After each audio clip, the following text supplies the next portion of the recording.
Hi guys! Welcome to my vlog! Yes, welcome to my vlog.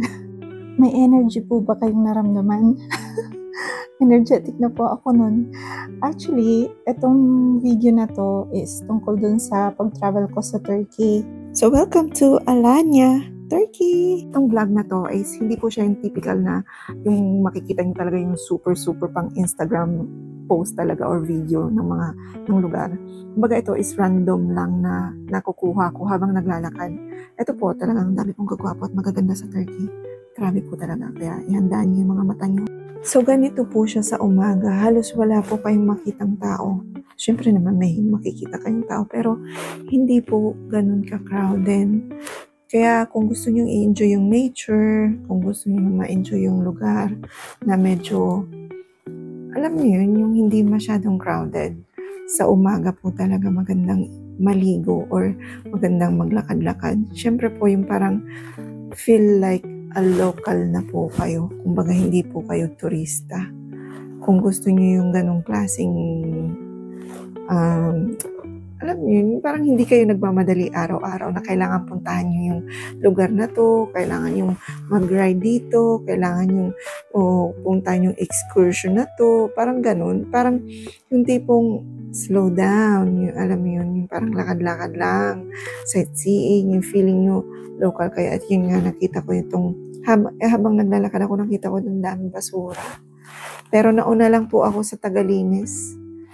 May naglilinis po talaga dito. Nauna lang po ako konti. Kaya, ayan po. Hindi po talaga natin mapipili yung mga turista eh. Meron talaga mag-iiwan ng basura. Kaya, ayan. Pero, ayan. Ito naman po yung mga boat nila na may mga design. At maglalakad na po tayo. Marina Bay na po ito. Kumbaga, lalakarin. Konting lakad na lang po papuntang Red Tower. So, ganito po yung mga bangka nila na pang tourist po talaga to. Bali, kung sasakay kayo dito, magbabayad kayo ng mga 5 euro or 10 euro, depende po sa pricing at sa bargaining.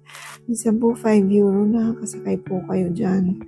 At ito naman mga private boat or yacht, pwede kayong mag-rent din. Hindi po ganun kamahal po yung ano nila, yung per hour. So, ayun na nga, dito, tahimik pa po talaga. Halos wala pang tao. Pero mayroon na pong mga naliligo po. Ayan, andito na po tayo sa Red Tower. Pero hindi po tayo papasok. Pag papasok po, may entrance fee. Pero dito po, wala pong entrance fee. Kumbaga maliligo po kayo or alam niyo yun, parang mag-picture lang or talagang iaano niyo yung sunrise. Kumbaga, sino ba yung ayaw makita yung sunrise, di ba? Mag-jogging kayo, mag-running kayo, mag-walking kayo, or mag-swimming kayo. Dito po talaga magandang gawin yan. So, ayan po yung hitsura niya sa umaga. At mas na-enjoy ko siya talaga sa umaga. Ewan ko, yung iba kasi gusto yung medyo maraming tao at medyo crowded. Medyo yung vibes na parang tourism, something ganun. Pero ako, mas gusto ko yung parang feeling ko local lang ako, di ba?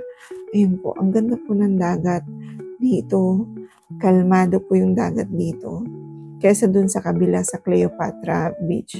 Dito po, calm po yung dagat kasi medyo papasok na po siya. Hindi na po nakaka-penetrate yung mga alon sa loob. So ito, dati pong shipyard.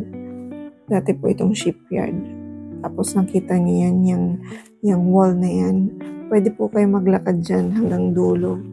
Pwede niyo pong lakarin dyan. At maglalakad po tayo ngayon. Pinakita ko lang po sa inyo. Nakita niyo yan. Doon sa taas naman yan, sa tuktok, yun po yung Kalisi Castle. Sobrang linaw po ng tubig, di ba? Yan. Talagang masarap po talaga siya iligo sa umaga. At dito sa area na to. Kasi mas kalmado. Marami po nga naliligo. Ini-enjoy po talaga tong area na to. Wala pong bayad yan. guys, wala pong bayad. Kasi maraming lugar na maraming bansa na halos lahat na lang may bayad. Pero meron po siyang opening and closing. Pagpasok niyo po, dito pasok. Ayan, pwede kayong pumasok. Ganyan. May schedule lang po siya ng opening tsaka closing.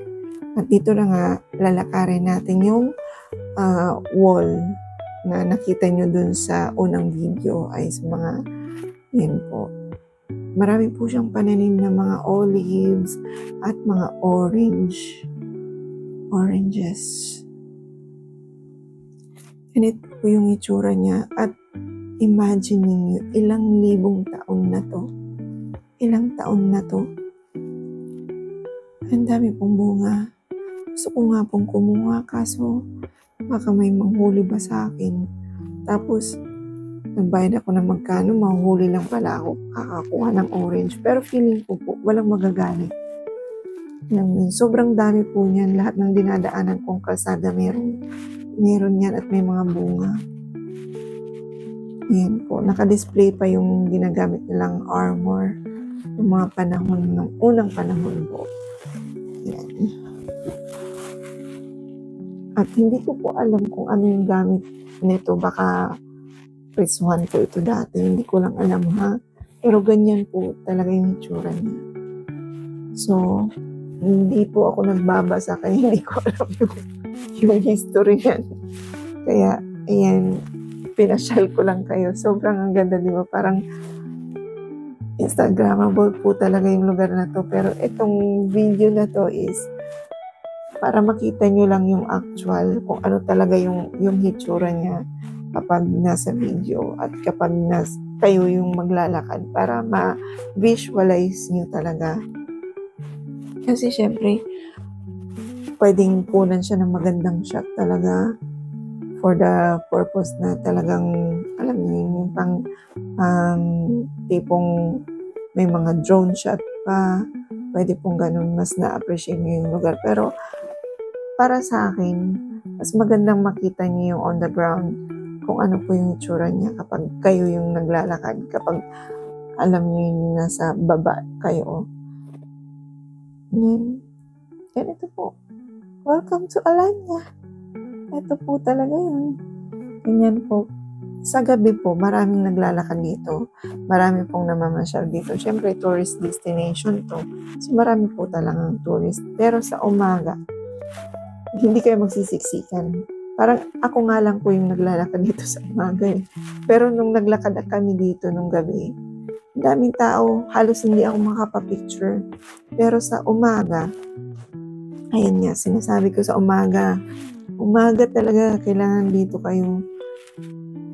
Sa umaga lang talaga. Solong-solo yung lugar. Walang siksikan. Ayan, ang ganda po talaga. Ay, ano kaya yun? Yung unang mga panahon, ito yung lugar mo. No? Ang ganda po talaga. Hindi po ba? Ayan. Mas maganda ako. Charot. Oh my gosh. Bakit andito ako? Yes po. Maglakad na tayo. Kasi seryoso ako. Nag-walking po ako nito. Kaya medyo...